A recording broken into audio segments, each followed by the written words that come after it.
After 9/11, with the crash of United 93, I had the opportunity and I was called upon to actually respond as part of the disaster mortuary operational response team. So I was actually sent to Shanksville, Pennsylvania to help with the identification of those individuals. I had an opportunity to go and help try and recover some of the remains from the actual crash site, but I spent most of my time in the temporary morgue working the triage table so that I was actually sorting the remains into remains that could be identified potentially and remains that were too fragmentary to be identified. 20 years of my career was spent in Florida, and if you were to watch any of the major TV shows or listen to the news, most of the high-profile crimes seem to occur in the state of Florida.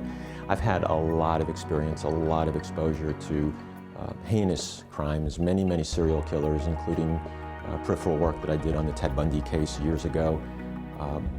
Many serial killers since then, serial rapists, using DNA to try to identify those individuals. They found an embalmed human head down right above Pittsburgh. It's the economy borough. And the issue there was the person was perfectly recognizable, although unpresentable for essentially television and to show around. And so what they needed was a presentable version of her. And so I made a drawing immediately. As soon as they found the head, within 24-hour turnaround time, I made a drawing for them that was widely disseminated. The Institute came about almost organically. It rose from a need.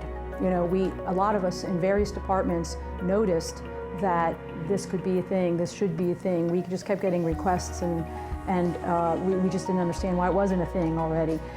We began the Institute with the goal in mind of making an interdisciplinary approach to the forensic sciences. We're trying to bring together the forensic resources of Edinboro University all into one location and really kind of foster interdisciplinary research and student engagement through the Institute.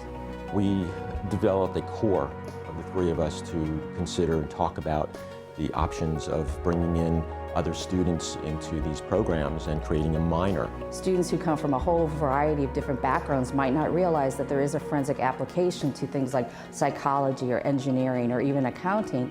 Bringing students in under the umbrella of forensic science, regardless of whatever it is that interests them, they will have exposure to a variety of forensic science applications, whether it's forensic psychology, forensic art, forensic anthropology, general forensic sciences, arson investigation, all kinds of areas that we cover. These are areas where the forensics world needs the skills, and if students have those interests, they could keep their major and add the minor, and then of course be better equipped to move forward. We also really want to engage students in research and offer them opportunities to work with faculty. We'll be looking for grants to support research, bring in students who have an interest in particular areas of research, and work with them as collaborative work. When we do real cases, when we have good relationships with medical and legal communities, real cases come from that, and they get to work on applied skills.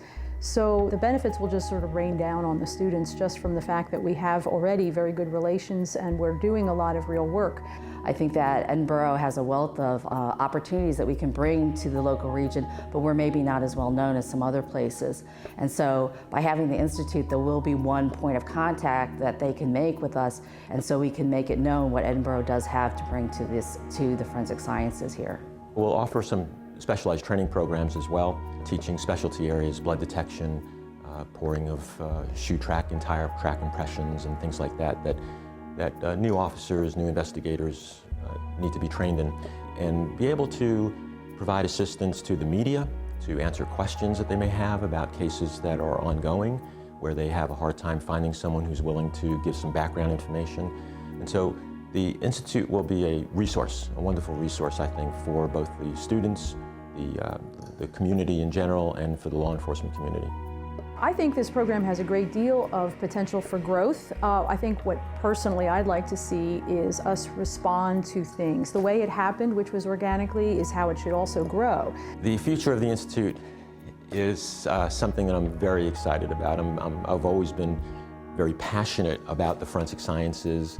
I've held that passion for 40 years. I'm really excited. I think that the Institute does have a lot to offer. I think we have a really good faculty to draw upon that do have a diversity of interests. It's nice to be in an interdisciplinary environment where people do work very collegially, we're very supportive of each other, and I think that it generates a lot of new and interesting ideas that I think it's almost really the sky's the limit. I think you'll see things that we couldn't even predict in the next 5 years will come out of the Institute.